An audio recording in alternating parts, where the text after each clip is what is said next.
ಓಂ ಮಾರುತಾತ್ಮಜಾಯ ನಮಃ. ನಿತ್ಯಭಕ್ತಿ ಕಾರ್ಯಕ್ರಮಕ್ಕೆ ಸುಸ್ವಾಗತವನ್ನು ಕೋರುತ್ತಾ ನಾವೆಲ್ಲರೂ ಕೂಡ ಹೇಳ್ಕೊಳ್ತಾ ಇರ್ತೀವಿ ಪಂಚಮುಖಿ ಆಂಜನೇಯ.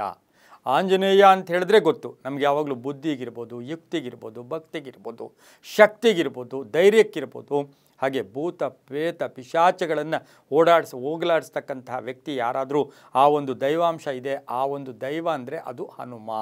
ಹಾಗಾಗಿ ಇಂದು ಪಂಚಮುಖಿ ಆಂಜನೇಯನ ಪೂಜಾ ಫಲ ಹೇಗೆ, ಪಂಚಮುಖಿ ಆಂಜನೇಯ ಯಾರು, ಯಾಕೆ ಆಂಜನೇಯನಿಗೆ 5 ಮುಖ ಇದೆ, ಆದರೆ ಈ ಮುಖಗಳು ಏನನ್ನು ಪ್ರತಿನಿಧಿಸುತ್ತೆ, ಈ ಫೋಟೋ ಮನೆಯಲ್ಲಿ ಇಟ್ಕೋಬೇಕಾ, ಈ ವಿಗ್ರಹ ಇಟ್ಕೋಬೇಕಾ, ಇದು ಶುಭನಾ ಅಂತಕ್ಕಂಥ ಪ್ರಶ್ನೆಗಳಿಗೆ ಉತ್ತರವನ್ನು ಹುಡುಕ್ತಾ ಹೋದಾಗ ನಮಗೆ ಗೊತ್ತು ಆಂಜನೇಯ ಅಂದರೆ ವಾಯುಪುತ್ರ, ಹಾಗೆ ಅಂಜನಿ ಪುತ್ರ, ಶ್ರೀರಾಮನ ಪ್ರಿಯ ಭಕ್ತ ಕೂಡ ಆಗಿರ್ತಾರೆ. ಹಾಗೆಯೇ ಬುದ್ಧಿಗೆ, ಧೈರ್ಯಕ್ಕೆ, ವಾಕ್ಚಾತುರ್ಯಕ್ಕೆ, ಆಡಳಿತಕ್ಕೆ, ಪರಾಕ್ರಮಕ್ಕೆ, ಯಶಸ್ಸಿಗೆ ಪ್ರತೀಕ ಯಾರಾದರೂ ಆಂಜನೇಯ. ಒಂದೇ ಒಂದು ಬಾರಿ ಓಂ ಹಂ ಹನುಮತೇ ನಮಃ, ಓಂ ನಮೋ ಆಂಜನೇಯ ಅನ್ನಿ, ನಿಮ್ಮಲ್ಲಿ ಏನೋ ಒಂದು ಶಕ್ತಿ ಬರುತ್ತೆ. ಆದರೆ ಇವತ್ತಿನ ದಿವಸ ಈ ಒಂದು 5 ಮುಖಗಳ ಆಂಜನೇಯನ ಫೋಟೋ ಇಟ್ಕೊಂಡಾಗ ಅದರಿಂದ ನಮಗೇನು ಫಲ ಅಂದರೆ, ಪಾತಾಳ ಲೋಕದಲ್ಲಿ ರಾಮ ಮತ್ತು ರಾಮ ಲಕ್ಷ್ಮಣರನ್ನು ಈ ಮಹಿರಾವಣನು ಬಂಧಿಸಿಬಿಟ್ಟು ಪಾತಾಳ ಲೋಕದಲ್ಲಿ ಇಟ್ಕೊಂಡಂಥ ಸಂದರ್ಭಕ್ಕೆ ಅನುಸಾರವಾಗಿ ಆ ಹನುಮ, ಸಾಕಷ್ಟು ದೊಡ್ಡ ದೊಡ್ಡ ಕಥೆಗಳಿರುತ್ತೆ, ಸಮಯದ ಅಭಾವ ಇರುತ್ತೆ ಇಲ್ಲಿ ನಮಗೆ. ಹಾಗಾಗಿ ಆ ಪಾತಾಳ ಲೋಕದಲ್ಲಿ ರಾಮ ಲಕ್ಷ್ಮಣರನ್ನು ಬಂಧಿಸಲ್ಪಟ್ಟಂತಹ ಆ ಜಾಗದಿಂದ ರಾಮ ಲಕ್ಷ್ಮಣರನ್ನು ಕರ್ಕೊಂಡು ಬರಬೇಕು ಅಂದರೆ ಅಲ್ಲೊಂದು ಕಂಡೀಷನ್ ಇತ್ತು, ಅಲ್ಲೊಂದು ನಿಬಂಧನೆ ಇತ್ತು. ಅದು 5 ಕಡೆ ದೀಪಗಳು, ಜ್ಯೋತಿಗಳು ಬೆಳಗ್ತಾ ಇತ್ತು. 5 ಜ್ಯೋತಿಗಳನ್ನು ಏಕಕಾಲದಲ್ಲಿ ನಂದಿಸಿದರೆ ಮಾತ್ರ ನಾವು ರಾಮ ಲಕ್ಷ್ಮಣರನ್ನ ಬಿಡಿಸ್ಕೊಳ್ಳೋಕೆ ಸಾಧ್ಯತೆ ಇರುತ್ತೆ. ಆಗ ಹನುಮ ಏನು ಮಾಡ್ತಾನೆ, ಆತ ಸುದೀರ್ಘವಾಗಿ ಎಲ್ಲೋ ಒಂದು ಕಡೆ ಶ್ರದ್ಧಾಭಕ್ತಿಯಿಂದ ರಾಮನ ಪ್ರಾರ್ಥನೆ ಮಾಡಿದಾಗ ರಾಮ ಈ 5 ಅವತಾರಗಳನ್ನು ಹನುಮನ ಮುಖೇನ ಅಲ್ಲಿ ಸೃಷ್ಟಿಸೋಕ್ಕೆ ಅನುಕೂಲ ಕೂಡ ಮಾಡಿಕೊಡ್ತಾರೆ.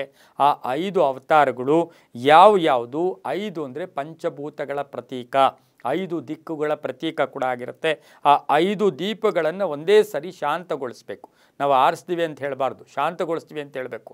ಅದಕ್ಕೆ ಆ ಮಾತನ್ನು ಚೆನ್ನಾಗಿ ರೂಢಿ ಇಟ್ಕೋಬೇಕು. ಅದೇನು ಅಂದರೆ, ಆ ಪಂಚಮುಖಿ ಆ ರಹಸ್ಯವರ್ತ ಆಂಜನೇಯನಿಗೆ ಯಾವಾಗ ಈ ಒಂದು ಪ್ರಥಮವಾಗಿ ಹನುಮಂತ, 2ನೇ ಮುಖ ಬಂದು ನಾರಸಿಂಹ, 3ನೇ ಮುಖ ವರಾಹ, 4ನೇ ಮುಖ ಹಯಗ್ರೀವ, 5ನೇ ಮುಖ ಗರುಡ. ಹನುಮಂತ, ನಾರಸಿಂಹ, ವರಾಹ, ಹಯಗ್ರೀವ, ಗರುಡರಾಗಿ 5 ಮುಖಗಳು ಅಲ್ಲಿ ಬರುತ್ತೆ. ಒಂದೊಂದು ಕೂಡ ಒಂದೊಂದನ್ನು ಪ್ರತಿನಿಧಿಸುತ್ತೆ.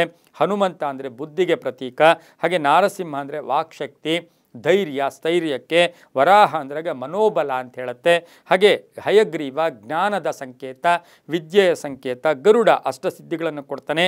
ಈ 5 ದಿಕ್ಕುಗಳಿಗೆ 5 ಈ ದೇವರುಗಳು, ಈ ವಿಗ್ರಹಗಳು ಹನುಮನ ಶರೀರದಿಂದ ಹೊರಡಲ್ಪಟ್ಟು ಆ 5 ಜ್ಯೋತಿಗಳನ್ನು ಶಾಂತಗೊಳಿಸಿದಾಗ ರಾಮ ಲಕ್ಷ್ಮಣರನ್ನು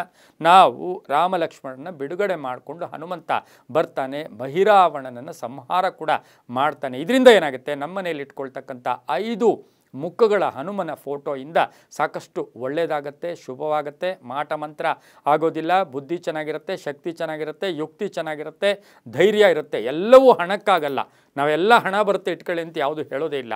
ಧೈರ್ಯ, ಸ್ಥೈರ್ಯ, ಶಕ್ತಿ, ಆತ್ಮ ಮನೋಬಲ ಇರುತ್ತೆ ಅಂತ ಹೇಳ್ತಾ ಇವೆಲ್ಲವೂ ಕೂಡ ನಂಬಿಕೆಯ ಆಧಾರದಲ್ಲಿ ಹನುಮನ ಪಂಚಮುಖಿ ಫೋಟೋವನ್ನು ಮನೆಯಲ್ಲಿ ಇಟ್ಕೊಂಡ್ರೆ ಒಳ್ಳೆಯದು ಅಂತ ಹೇಳ್ತಾ, ಸರ್ವೇ ಜನ ಸುಖಿನೋ ಭವಂತು, ಸಮಸ್ತ ಸನ್ಮಂಗಳಾನಿ ಭವಂತು.